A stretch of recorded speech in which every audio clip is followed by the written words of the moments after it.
আমি এটা মিছনত যাব লাগিব আমি সাইলেন্টলি যাব লাগিব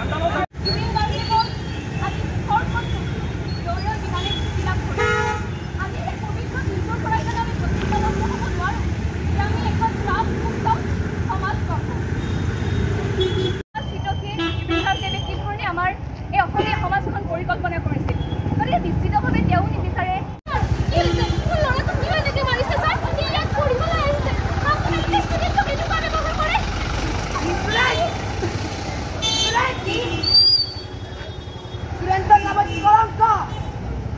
ৰঙিয়া আৰক্ষী থানাৰ তৰফৰ পৰা এখন আমি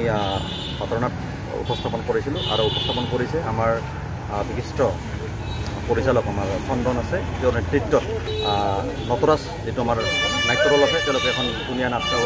ঘটনাৰ উপস্থাপন কৰিলে আমাৰ উদ্দেশ্য আছিলে মূলত আজি একতা দিৱস লগত সংগতি ৰাখি কৰা অনুষ্ঠান আৰু চৰ্দাৰ বল্লভভাই পেটেলৰ 150 বছৰীয়া জন্মজয়ন্তী আছিলে আজি তাৰ লগত সংগতি ৰাখি অনুষ্ঠান কৰা হৈছে আৰু আজি আমি এটা মেছেজ দিব চেষ্টা কৰিছোঁ সমাজৰ যাতে যি আমাৰ ড্ৰাগছৰ কবলত পৰি সমাজখনৰ অৱস্থা হৈছে আমি সকলোৱে জানো ড্ৰাগছ এটা সামাজিক ব্যাধিত পৰিণত হৈছে গতিকে ড্ৰাগছমুক্ত সমাজ এখন কৰিবৰ কাৰণে সমাজখনক শক্তিশালী কৰিবৰ কাৰণে আমি এই পদক্ষেপ এটা কৰিছোঁ আৰু এই ক্ষেত্ৰত আমাৰ সকলোৱে